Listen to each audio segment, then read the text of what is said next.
My wife gets more flowers from her boss than from me. I'm not jealous, I just can't expense floral arrangements to HR. The thought hits me every Tuesday morning when I watch Julia arrange another bouquet on our kitchen counter. Today it's chrysanthemums, her favorite, delivered in a crystal vase that probably costs more than my weekly grocery budget. The card sits propped against the stems like a tiny flag of surrender. For exceptional team morale. BD. Beck's really generous, I say, pouring coffee into my favorite mug, the one that says, World's Most Average Dad. Julia bought it as a joke 3 years ago. Now it feels more like a diagnosis. He appreciates hard work, Julia replies without looking up from her phone. Her thumbs dance across the screen with the urgency of a surgeon performing emergency procedures. Some people understand motivation. I want to ask what kind of motivation requires weekly floral deliveries, but our 10-year-old daughter Zoe bounces into the kitchen wearing mismatched socks and yesterday's enthusiasm. Mom, why do you get flowers every week? Zoe asks, grabbing a piece of toast. Tommy's mom only gets flowers on her birthday. Julia's fingers pause mid-text. Mr. Darren likes to keep the office cheerful. Does he send flowers to all the ladies at work? Eat your breakfast, sweetie.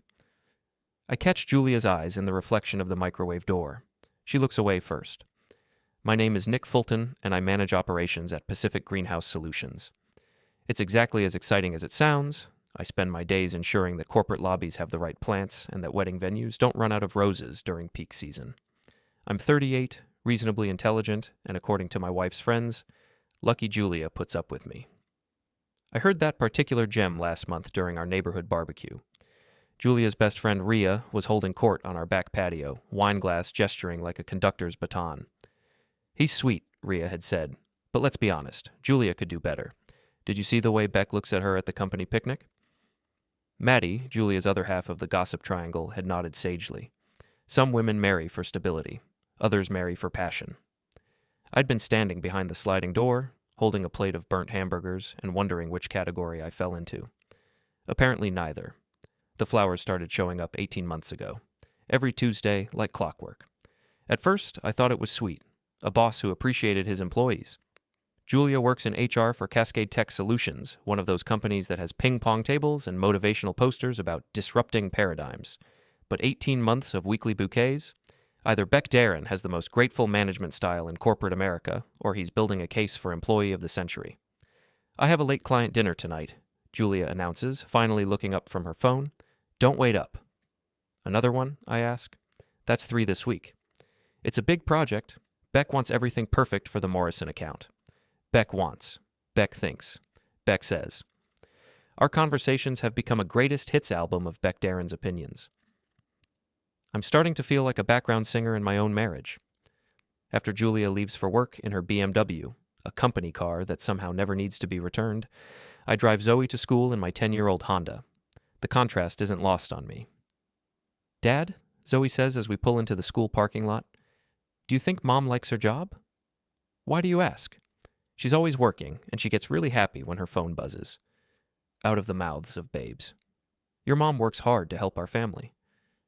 But you work hard too. How come nobody sends you flowers? I ruffle her hair. Because I'm allergic to appreciation. She giggles and hops out of the car, backpack bouncing. I watch her run toward the building, pigtails flying, and wonder when I became the parent who makes jokes to avoid answering questions. At work, I lose myself in inventory reports and delivery schedules. Numbers don't lie, cheat, or send mysterious flowers. They just add up, or they don't. There's something comforting about problems that have clear solutions. My phone buzzes around noon. Text from my buddy Rob, who tends bar at Murphy's downtown. Saw Julia and Beck at the Ashford Hotel yesterday. Looked pretty cozy for a business meeting. I stare at the message until the screen goes dark. The Ashford is the nicest hotel in the city. The kind of place where a cup of coffee costs more than most people's lunch. It's also about as far from Cascade Tech's offices as you can get without leaving the county. I text back, probably just impressing a client. Rob's response comes immediately. Yeah, maybe. Just thought you should know. That evening, Julia comes home at 11:30, smelling like expensive wine and men's cologne that isn't mine. She's humming, actually humming, as she hangs up her coat. How was the client dinner? I ask from the couch, where I've been pretending to watch television and definitely not checking her location on our shared phone plan.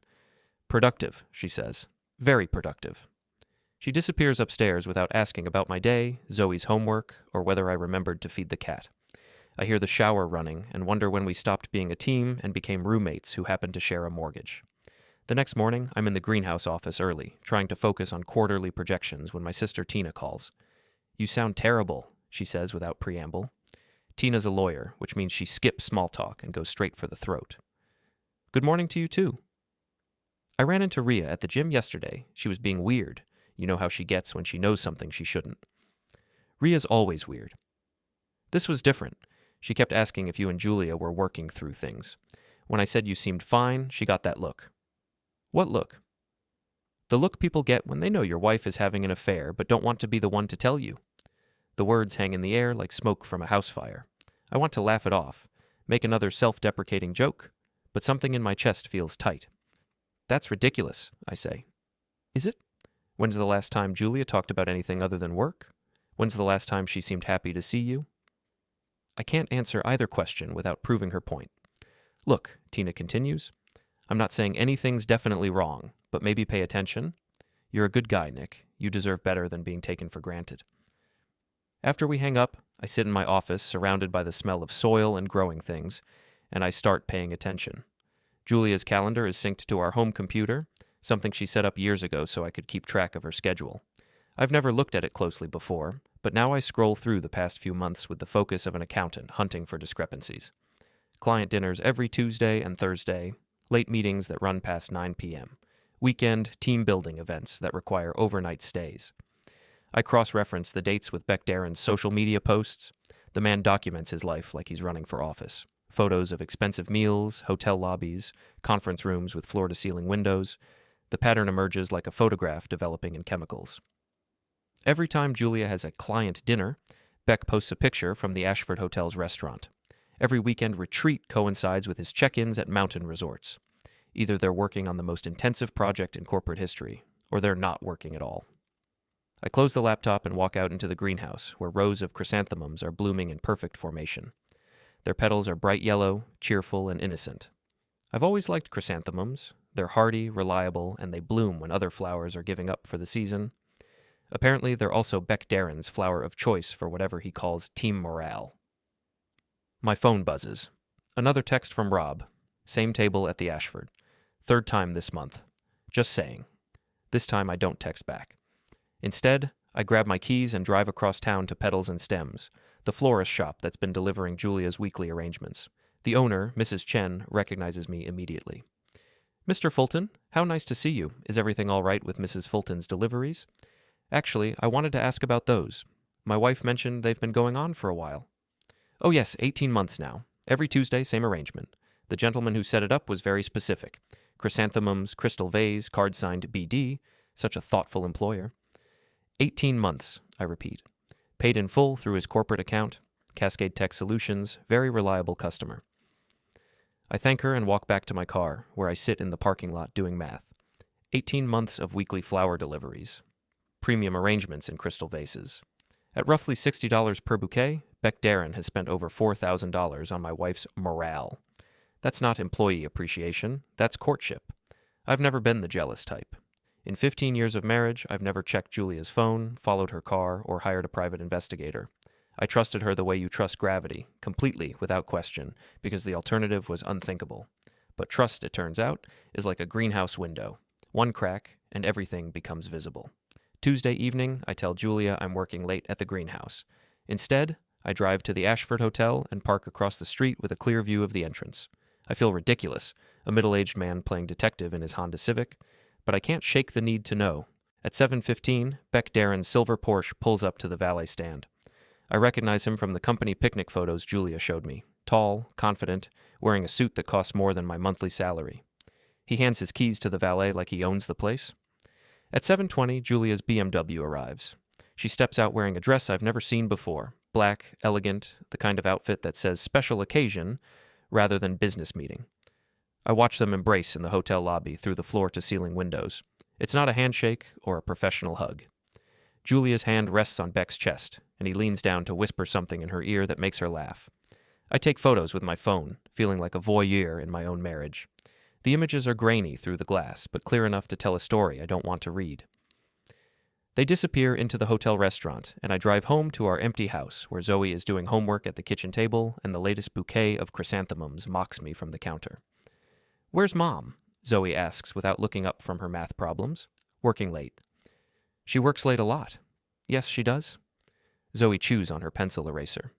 Tommy's dad says when grown-ups work late all the time, it means they don't want to come home. I sit down beside her and help with long division, grateful for problems that have definitive answers. Julia comes home at midnight, humming again. This time I pretend to be asleep when she slips into bed, but I can smell wine on her breath and that same unfamiliar cologne on her skin. The next morning, I call in a favor from my sister Tina. As a divorce attorney, she knows investigators who specialize in marital cases. Not because I want a divorce, not yet, but because I need to know what I'm dealing with. "Are you sure about this?" Tina asks when I explain the situation. "Once you have proof, you can't unknow it." "I already know it," I say. "I just need evidence." The investigator's name is Marcus Webb, and he has the personality of a tax form. He meets me at Murphy's bar, where Rob pretends not to eavesdrop while polishing glasses. "Standard surveillance package runs $1,500, Webb says, sliding a contract across the table. "Photo documentation, location tracking, timeline verification. Most cases resolve within 2 weeks." Resolve? Either we find evidence of infidelity or we don't. In my experience, when someone hires me, they already know the answer. I sign the contract and write a check, wondering if this is what the end of a marriage looks like. Paperwork in a bar while your buddy pretends not to watch your life fall apart. Webb calls 3 days later. "I have what you need. Can you meet this afternoon?" His office is in a strip mall between a nail salon and a tax preparation service. The walls are covered with certificates and photos of Webb shaking hands with people who look like they'd rather be anywhere else. "Your wife and Mr. Darren have been meeting regularly for approximately 18 months, Webb says, opening a manila folder. "Hotel stays, restaurant visits, weekend trips. They're not particularly careful about being seen." He slides photos across his desk like he's dealing cards. Julia and Beck holding hands in restaurant booths. Julia and Beck entering hotel elevators. Julia and Beck kissing in the parking garage of her office building. The hotel records show 47 stays at the Ashford. Always the same suite, always charged to Mr. Darren's corporate account. Your wife's calendar shows client dinners on the same dates. I study a photo of Julia laughing at something Beck said, her face bright with happiness I haven't seen at home in months. She looks younger, more alive. She looks like the woman I married. There's more, Webb continues. Mr. Darren is married to Arden Weller. You might know the name. She's on the board of several charities, comes from old money. Word is, she's been suspicious for a while, but hasn't acted on it. Why not? Waiting for the right moment. Mrs. Weller strikes me as the type who plans her revenge carefully. That evening, Julia announces another late meeting. I nod and smile and help Zoe with her science project while my wife goes to meet her lover. The normalcy of it, the homework, the dinner dishes, the bedtime story, feels surreal against the backdrop of betrayal. After Zoe falls asleep, I sit in my home office staring at Webb's photos and trying to figure out what comes next. Confrontation, divorce, pretending I never found out. My phone rings. Unknown number. "Mr. Fulton, this is Arden Weller. I believe we need to talk." Her voice is crisp, educated, with the kind of confidence that comes from never having to worry about money. "I know about your wife and my husband. I think we can help each other." We meet the next morning at a coffee shop downtown. Arden Weller is exactly what I expected. Elegant, composed, wearing the kind of jewelry that whispers rather than shouts. She's also furious, though she hides it behind perfect posture and careful diction. "I've known about Beck's affairs for years," she says, stirring sugar into her coffee with surgical precision. "Usually, I ignore them. They never last long, and discretion has its value in our social circle. But this time is different. This time he's gotten sloppy. And expensive." She opens her purse and pulls out a folder. "Beck has been using company funds to finance his relationship with your wife. The flowers, the hotel stays, the weekend trips, all charged to Cascade Tech's accounts." She slides bank statements across the table. Thousands of dollars in charges to florists, hotels, restaurants, even a jewelry store. "That's embezzlement," I say. "Indeed. But more importantly, it's leverage." Arden's smile is sharp enough to cut glass. Beck thinks he's untouchable because his family has connections. He's forgotten that my family wrote the checks that bought those connections. "What do you want from me?" "Cooperation. I'm filing for divorce, and I want to ensure Beck loses everything: his job, his reputation, his freedom. Your wife is collateral damage, but I suspect you're past caring about that. I think about Julia humming as she comes home from her lover's bed, about Zoe asking why Mommy works so late, about 18 months of lies delivered with fresh flowers. What do you need me to do? Arden's smile widens. Help me give them exactly what they deserve. Arden Weller's house looks like something from a magazine about people who have more money than imagination. Everything is white and gold and positioned at angles that suggest professional photography. I feel underdressed in my khakis and polo shirt, but Arden waves me into her living room like we're old friends planning a book club meeting instead of the systematic destruction of our cheating spouses. Coffee? Tea? Something stronger? She moves with the kind of grace that comes from decades of country club memberships and charity galas. Coffee's fine. She pours from a silver service that probably costs more than my car. I've been thinking about our conversation yesterday. Beck has always been careless, but he's never been stupid enough to leave such an obvious trail. Maybe he wants to get caught? Or maybe he's finally found something worth the risk. Arden hands me a cup of coffee in china so thin I can see my fingers through it. Your wife is quite beautiful. I don't know how to respond to that, so I don't. I hired a forensic accountant, Arden continues.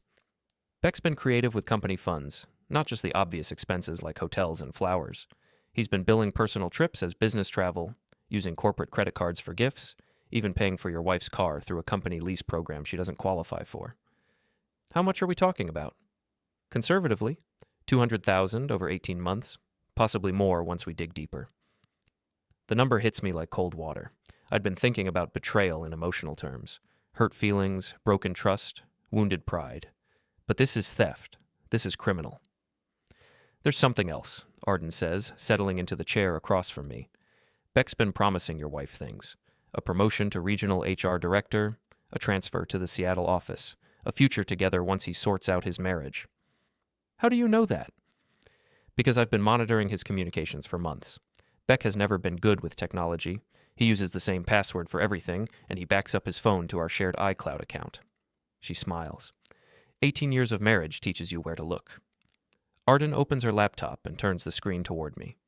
Email threads between Beck and Julia stretch back over a year. The early messages are professional. Project updates, meeting schedules, routine HR communications. But they gradually shift into something more personal. From bdaroncascadetech.com, new jfulton@cascadetech.com, subject. Tuesday's presentation. Julia, outstanding work on the Morrison proposal. Dinner tonight to celebrate? I know a place that serves excellent wine and even better company. From jfultoncascadetech.com to bdaroncascadetech.com. Subject, Tuesday's presentation. Beck, I shouldn't, but I can't seem to say no to you. The usual place at 7? I scroll through months of messages, watching my marriage dissolve in real time. The professional veneer disappears completely by month 3. From bdaroncascadetech.com to jofultoncascadetech.com. Subject, weekend plans. My darling Jay, Arden's in Portland for her mother's birthday. The penthouse suite at the Ashford is available, and I'm told the view is spectacular, almost as spectacular as you. From jfultoncascadetech.com to bdaroncascadetech.com. Subject, weekend plans. You're terrible and irresistible. What time should I meet you? I've seen enough, I say, pushing the laptop away. There are over 3,000 messages, Arden says gently. They document everything: the affair, the embezzlement, the promises he made about leaving me. Beck's been living in a fantasy where actions don't have consequences. What's your plan? Complete destruction. Her voice doesn't change. She could be discussing weekend plans or restaurant recommendations. Beck's contract with Cascade Tech includes a morality clause. Adultery with a subordinate is grounds for immediate termination and forfeiture of his pension. The embezzlement adds criminal liability. And Julia? HR directors who engage in inappropriate relationships with executives rarely keep their jobs, especially when those relationships involve financial impropriety. I think about Zoe asking why Mommy works so late, about the mortgage payments and car insurance and college fund that depend on Julia's income, about the practical realities of single parenthood. I need to think about this. Of course, but don't think too long. Arden closes the laptop. Beck's planning something. He's been researching divorce attorneys and asset protection strategies. He thinks he can leave me, marry your wife, and walk away with his reputation intact. How do you know? Browser history. The man really is terrible with technology. I drive home through afternoon traffic, my head spinning with information I don't want to have. The house is empty. Julia's at another late meeting, and Zoe's at her friend Sarah's house for a sleepover. I pour myself a drink and sit in my kitchen, staring at the fresh bouquet of chrysanthemums that arrived this morning. The card reads, "For brightening every day. BD." I take a photo of the card and text it to Arden. He's not even trying to hide it anymore. Her response comes immediately. Good. Arrogance makes people sloppy. That evening, I do something I've never done before. I go through Julia's things. Not her phone or computer, which she keeps password protected, but her physical belongings. Receipts in her purse. Credit card statements in her desk drawer. Clothes in her closet that I've never seen her wear at home. I find lingerie with tags still attached. Expensive pieces in colors and styles that don't match anything she's ever worn for me. I find restaurant receipts for meals that cost more than our weekly grocery budget. I find a jewelry box hidden behind her winter coats, containing earrings and a necklace that definitely didn't come from my paycheck. Each discovery feels like a small punch to the chest, not just because of the betrayal, but because of how thoroughly Julia has been living a double life. She's been someone else entirely, someone who wears designer lingerie and accepts expensive gifts and lies with the fluency of a native speaker. My phone buzzes. Text from Julia. Meeting running late. Don't wait up. I check the time, 9:30 p.m. According to web surveillance reports, this is when she and Beck typically move from dinner to the hotel suite. I wonder if she's texting me while he's in the bathroom, or if she's developed the ability to lie while actively cheating. I text back, okay, love you. 3 dots appear, disappear, appear again. Finally, you too. Even her I love you texts have become half-hearted. I call Arden. She answers on the first ring. I'm in, I say. Good.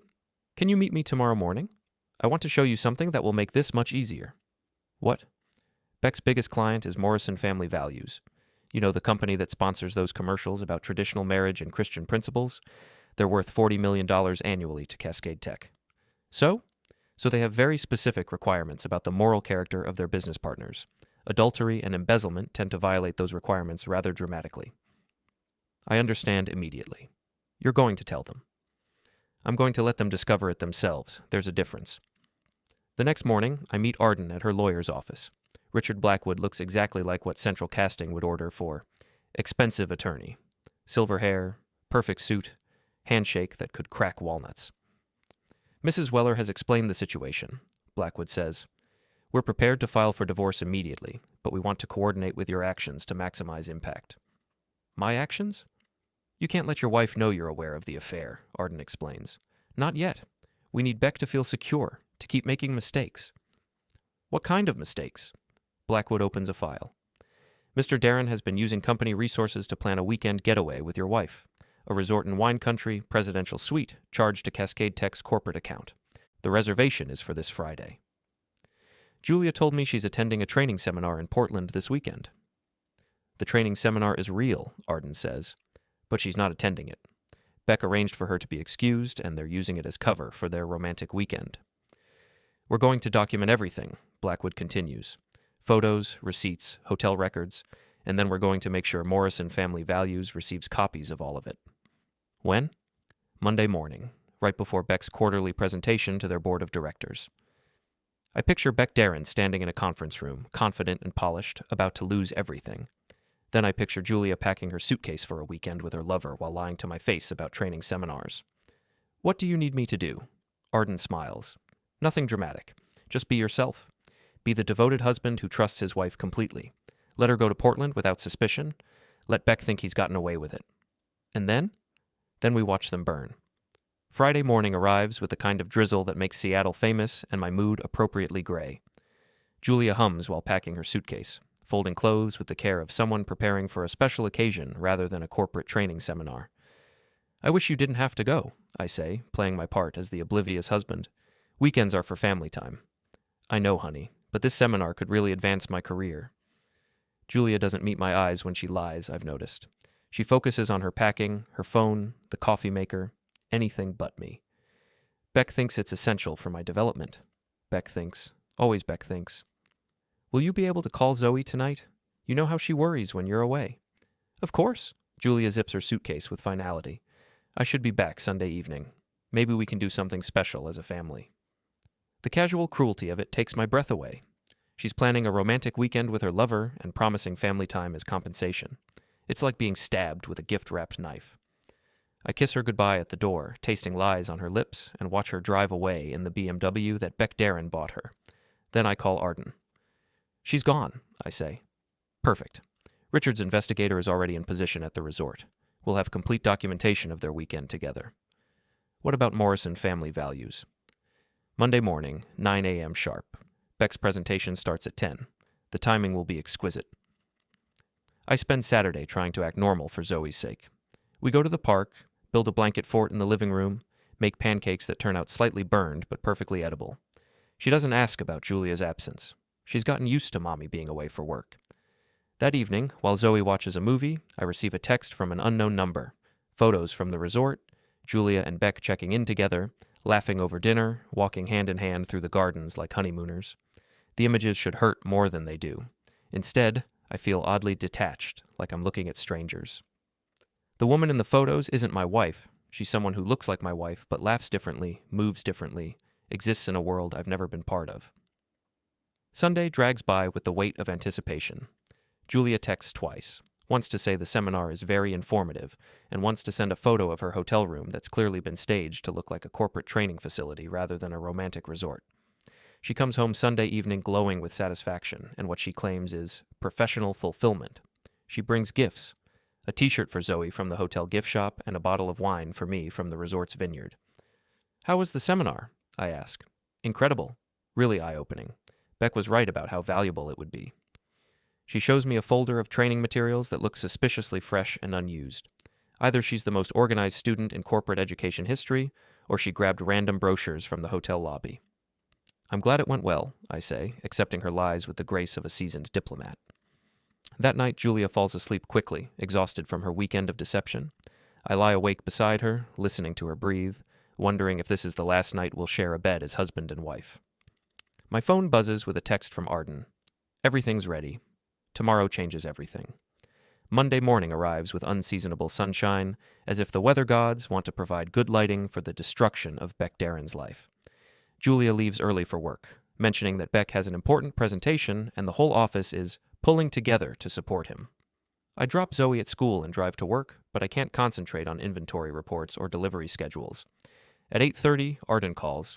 It's happening, she says. Richard's at Morrison's offices right now, delivering a package of evidence to their board of directors. Photos, emails, financial records, everything. What happens next? Beck's presentation is at 10. By 9:45, Morrison's CEO will have called Cascade Tech's board to express their concerns about Mr. Darren's moral character and financial irregularities. I check the clock, 8:45. In 1 hour, Beck Darren will walk into a conference room expecting to charm his biggest client and instead find his career in ruins. Are you ready for the fallout? Arden asks. What do you mean? Your wife is about to lose her job, her lover, and her marriage all in the same day. People don't handle that kind of devastation gracefully. At 9:30, I'm pretending to review purchase orders when my phone rings. Julia's name on the screen. Nick? Her voice is shaky, unfamiliar. Something terrible is happening at work. Can you come pick me up? What's wrong? I can't explain over the phone. Please just come. I need you. The irony is perfect. After 18 months of not needing me for anything, she needs me now. I'll be right there. I drive to Cascade Tech's offices with my heart pounding. The parking lot looks normal, but I can see people gathered in small groups near the entrance, talking in the hushed tones reserved for disasters and scandals. Julia meets me at the security desk, her face pale and her hands shaking. She's carrying a cardboard box, the universal symbol of involuntary career change. They fired me, she says as we walk to my car. Security escorted me out like I was a criminal. Why? What happened? I don't know. HR said there were irregularities in my employment record, something about inappropriate relationships and financial impropriety. She stops walking and looks at me with desperate eyes. Nick, I think someone's trying to destroy me. I help her into the car, noting the bitter irony of comforting my wife after she's been fired for having an affair I'm not supposed to know about. What about Beck? I ask carefully. He's gone too. Fired this morning before his big presentation. Security cleaned out his office while he was in the conference room. Julia starts crying. Real tears, not the crocodile variety. This is a nightmare. We drive home in silence while Julia makes phone calls to lawyers and employment agencies and anyone who might help her understand what happened. I listen to her protests of innocence and claims of persecution, marveling at her ability to rewrite history in real time. At home, Julia disappears into her office to figure out our legal options. I make lunch for myself and think about the chain reaction Arden set in motion. Beck and Julia fired. Morrison Family Values canceling their contract. Cascade Tech's board demanding investigations. 18 months of secrets exploding into daylight. My phone buzzes with a text from Arden. Phase 1 complete. Ready for Phase 2? I look toward Julia's office, where she's probably calling Beck to coordinate their stories and plan their next moves. They still think this is a misunderstanding, a case of mistaken identity, a problem that can be solved with the right lawyer or the right explanation. They have no idea that their victims have been planning their downfall for weeks. I text Arden back. What's Phase 2? Public exposure. Time to let everyone know who they really are. Tuesday morning brings the kind of silence that follows explosions. Julia hasn't left her office since yesterday afternoon, emerging only for coffee and hushed phone conversations with lawyers who keep telling her there's nothing they can do. I'm making breakfast when she finally appears, looking like she hasn't slept. Her hair is unwashed, her clothes wrinkled, and there are dark circles under her eyes that makeup can't hide. Any luck with the attorneys? I ask, playing concerned husband. They all say the same thing. Cascade Tech has documentation of policy violations, inappropriate relationships with supervisors, misuse of company resources. She pours coffee with shaking hands. Someone set me up, Nick. This is too convenient, too coordinated. Who would do that? I don't know, but I'm going to find out. Julia's voice carries an edge of desperation. Beck thinks it might be corporate espionage, a competitor trying to damage Cascade Tech by targeting key employees. Beck thinks. Even now, even after they've both been fired, she's still parroting his theories. Have you talked to Beck since yesterday? Julia hesitates, the first crack in her performance. Briefly. We're both trying to understand what happened. Maybe you should focus on finding a new job instead of conspiracy theories. This isn't over, Nick. I'm going to fight this. After Julia retreats to her office, I call Arden. She's still in denial, thinks someone set her up. Denial is the first stage of grief, Arden says. Don't worry, reality has a way of breaking through eventually. What's next? Tonight, the Morrison Family Values Board is holding an emergency meeting to discuss their relationship with Cascade Tech. Richard leaked the story to a business reporter who specializes in corporate scandals. It's going to be in the news? Tomorrow's paper, front page of the business section. Tech executive's affair costs company millions is the working headline. I think about Zoe reading about her mother in the newspaper, about neighbors and friends and coworkers seeing Julia's private shame made public. Maybe we should slow down. Nick. Arden's voice is gentle but firm. Your wife and my husband stole money, lied to their families, and thought they could get away with it. They made their choices. We're just making sure those choices have consequences. That evening, I take Zoe out for pizza to avoid the inevitable confrontation when Julia discovers the news coverage. We're sharing breadsticks when my phone starts buzzing with calls from numbers I don't recognize. Dad, your phone's being weird, Zoe observes. Probably work stuff. Nothing important. But it's not work. It's reporters who somehow got my number, wanting comments about my wife's affair and its impact on Cascade Tech's business relationships. I turn off my phone and focus on Zoe's stories about school and friends and the normal world that exists outside of revenge plots and corporate scandals. We come home to find Julia in the living room, laptop open, surrounded by printouts and legal documents. She looks up when we enter, her face a mask of controlled fury. We need to talk, she says. I send Zoe upstairs to do homework and sit down across from my wife, who's holding a tablet displaying tomorrow's business news. Cascade Tech executives fired over affair and embezzlement, she reads. Sources close to the company confirm that HR Director Julia Fulton and Business Development VP Beck Darren were terminated following revelations of an inappropriate relationship and misuse of corporate funds. She turns the screen toward me. There's a photo of her and Beck at the Ashford Hotel, clearly taken with a telephoto lens. Julia's hand is on his chest, and they're looking at each other with obvious intimacy. Someone's been following us, Julia says. Someone hired investigators, leaked information to the press, destroyed our careers. Her eyes narrow. Someone who knew exactly where to look and when to look there. I keep my expression neutral. That's terrible. Don't. Julia's voice is sharp. Don't pretend you don't know what's happening here. I honestly don't understand. The timing is too perfect. The evidence is too complete. Someone orchestrated this entire thing, and I think I know who. She opens her laptop and shows me a series of social media posts from Arden Weller. Photos of charity events, family gatherings, normal wealthy person activities. But in the most recent posts, Arden is conspicuously alone, no Beck in any of the photos. Beck's wife, Julia says. She found out about us and decided to destroy everything rather than handle it like an adult. Maybe she was just hurt. Hurt? Julia laughs bitterly. This isn't hurt, Nick. This is warfare. She coordinated our firings, leaked information to the press, probably hired investigators to follow us around.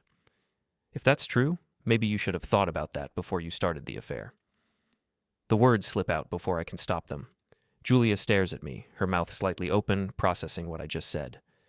What did you say? Nothing. I meant, you said before you started the affair. Not before this alleged affair or before these accusations.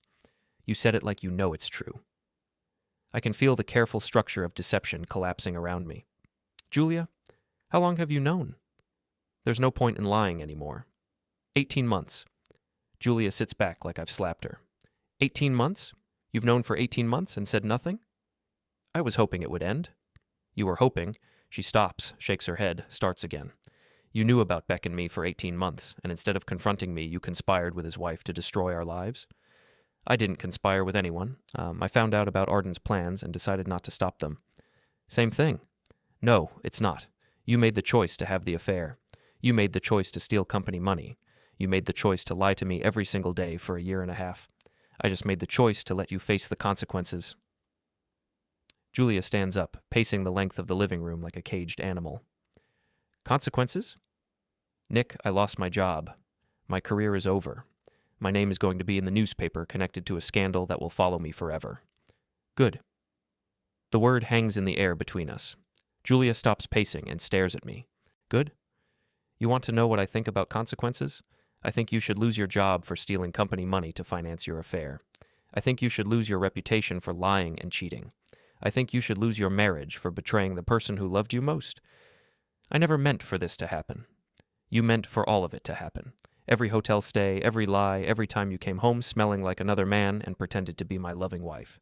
You meant every bit of it. Julia's composure finally cracks. She starts crying. Real tears this time, not strategic ones. I made mistakes, but I love you. I love our family. No, you don't. You love the idea of having a family as a backup plan while you explore other options. You love having someone to pay half the mortgage while you spend stolen money on your boyfriend. That's not fair. Fair? I stand up, feeling 18 months of suppressed anger finally breaking free. You want to talk about fair? Fair would have been ending our marriage before you started another relationship. Fair would have been honest conversations about what you wanted instead of lies and deception. Fair would have been thinking about your daughter before you decided to blow up her family for a middle-aged man with a sports car. Julia flinches at the mention of Zoe. She doesn't have to know about any of this. She already knows something's wrong. 10-year-olds aren't stupid, Julia. She's been asking questions for months about why you're never home, why you're always on your phone, why you seem happier at work than with your family. We can fix this. We can go to counseling, work through our problems. There's nothing to work through. You chose Beck. You chose the affair. You chose to steal money and lie to my face and treat our marriage like an inconvenience. Those were your choices, and now you get to live with them. I walk toward the stairs, then turn back. I'm filing for divorce tomorrow. You can stay in the house until we work out custody arrangements, but this marriage is over. Nick, please. 18 months, Julia. 18 months of lies, and the only reason you want to fix things now is because you got caught. I go upstairs to check on Zoe, who's doing homework with the focused concentration of a child trying to ignore the sound of her parents fighting. She looks up when I enter her room. Is everything okay, Dad? Everything's going to be fine, sweetheart. Your mom and I are working through some grown-up problems, but none of it is your fault, and we both love you very much. Are you getting divorced? The directness of the question catches me off guard. Why would you ask that? Because Tommy's parents fought like this before they got divorced, and because Mom's been acting weird for a long time. I sit on her bed and try to find words that are honest but age-appropriate. Your mom and I might not stay married, but that doesn't change anything about how much we love you. You'll always have two parents who think you're the most important person in the world. Zoe nods solemnly. Will I still get to live here? Yes, this will always be your home. Will Mom be okay? She seems really sad. Your mom is going through a difficult time, but she's strong. She'll figure things out. After Zoe falls asleep, I sit in my office and think about the conversation with Julia. I expected to feel triumphant or vindicated, but mostly I feel tired. 18 months of marriage to someone who was essentially a stranger, 18 months of pretending everything was normal while my life disintegrated in slow motion. My phone buzzes with a text from Arden. Saw the news coverage? How are you holding up? It's done. Julia knows I know, and I told her I'm filing for divorce. Good. The hardest part is over. I'm not sure about that. The hardest part might be explaining to Zoe why her family is falling apart, or helping her understand that sometimes people we love make choices that hurt us, or figuring out how to be a single parent while Julia and Beck deal with the wreckage of their decisions. But tonight, for the first time in 18 months, I'm not pretending to be someone I'm not. I'm not acting like the oblivious husband or making excuses for behavior I don't understand. I'm just Nick Fulton, greenhouse manager, single father, survivor of betrayal. It's not much, but it's honest. And after 18 months of lies, honesty feels like a revolution. The next morning brings reporters to my front door and photographers hiding behind parked cars like suburban paparazzi. The Cascade Tech scandal has grown beyond business news into local interest. Tech executive embezzlement, corporate affairs, and family drama make for compelling headlines. I send Zoe to stay with my sister Tina until the media attention dies down, then barricade myself in the house with Julia, who's alternating between rage and desperation like someone cycling through radio stations. Channel 7 wants a statement, she says, peeking through the living room curtains. They're calling it the biggest corporate scandal in the city this year. Don't talk to them. Maybe I should. Tell my side of the story, explain that I'm the victim here. You're not the victim, Julia. You're the person who had an affair and stole money. Those are facts, not interpretations. She turns away from the window, her face flushed with anger. I never stole anything. Those expenses were approved by Beck, who was embezzling company funds to pay for your relationship. That makes you an accessory. I didn't know about the financial irregularities. You knew the hotel stays weren't business expenses. You knew the flowers weren't legitimate employee recognition. You knew the jewelry and dinners and weekend trips were personal gifts funded by someone else's money. Julia slumps into a chair, the fight going out of her. What am I supposed to do now? No one will hire me after this. My career is over. You'll figure something out. People rebuild their lives after scandals all the time. Easy for you to say. You're not the one whose name is connected to embezzlement and adultery. No, I'm just the husband who got cheated on and lied to for 18 months. Much easier position. My phone rings. Arden's number. How are you managing the media circus? She asks. Barely. Julia wants to give interviews and explain her side. Absolutely not. Richard's advice is to stay quiet and let the story die naturally. Any statements will just provide more material for follow-up coverage. What about Beck? Is he talking to reporters? Beck is currently in meetings with criminal defense attorneys. The FBI opened an investigation into the embezzlement allegations yesterday. I look at Julia, who's staring out the window at the reporters gathered on our lawn. How long before this goes away? A few days, maybe a week. Corporate scandals have short attention spans unless there are criminal charges. After we hang up, I find Julia in the kitchen making coffee with the mechanical precision of someone trying to maintain normal routines in abnormal circumstances. The FBI is investigating Beck, I tell her. Her hand freezes on the coffee pot. For what? Embezzlement, misuse of corporate funds. Probably fraud. But I didn't know. It doesn't matter what you knew. You benefited from criminal activity. That makes you legally vulnerable. Julia sits down heavily, her face pale. They could charge me with crimes? It's possible. I need a lawyer. Yes, you do. She makes phone calls while I clean the house and try to maintain some semblance of normalcy. The irony isn't lost on me. After 18 months of Julia being absent for work meetings, I'm now trapped in the house with her while she deals with the consequences of those meetings. Around noon, my phone buzzes with a text from an unknown number. This is Beck. We need to talk. I show the message to Julia, whose face immediately brightens with hope. Maybe he has a plan, she says. Beck's smart. He might know how to fix this. Beck's the reason you're in this mess. Beck loves me. He wouldn't let me take the blame for something he did. I stare at my wife. amazed by her ability to maintain faith in a man who's been lying to his own wife for years. Julia, Beck threw you under the bus the moment he got caught. You think he's going to sacrifice his freedom to protect yours? You don't know him like I do. I know he's married, unemployed, and facing federal charges. I know he has more money and better lawyers than you do. And I know that when people like Beck get in trouble, they protect themselves first. But Julia isn't listening. She's already texting Beck back, arranging a meeting, planning strategy with the man who destroyed her career and her marriage. That evening, after the reporters finally give up and go home, Beck calls. Julia takes the call in her office, speaking in hushed tones for over an hour. When she emerges, she looks determined for the first time since the scandal broke. Beck has a plan, she announces. His lawyers think we can shift blame to Cascade Tech's accounting department, make it look like the financial irregularities were systemic problems, not personal embezzlement. That's not going to work. It might. Beck says corporate fraud cases are hard to prove when there's institutional negligence. Beck says, I shake my head. Julia, he's trying to save himself. If throwing you to the wolves helps his legal case, he'll do it without hesitation. You're wrong. Beck and I are in this together. No, you're not. Beck has assets, connections, and expensive attorneys. You have a mortgage, a daughter, and whatever savings we haven't spent on your legal fees. You're not in the same position. Julia's phone buzzes with another text from Beck. She reads it and smiles, the first genuine smile I've seen from her in days. He wants to meet tomorrow night, somewhere private where we can talk without media attention. Where? The parking garage at his old office building. After hours, no security cameras in the upper levels. Something about the arrangement bothers me, but I can't put my finger on what. Why not meet at a restaurant or coffee shop? Because reporters are following both of us. We need somewhere completely private. The next evening, Julia dresses carefully for her meeting with Beck. Makeup, nice clothes, the kind of effort she used to make for their hotel rendezvous. She's treating it like a romantic reunion instead of a crisis management session. I'll be back late, she says. Don't wait up. After she leaves, I call Arden. Julia's meeting Beck tonight. Something feels wrong about it. Wrong how?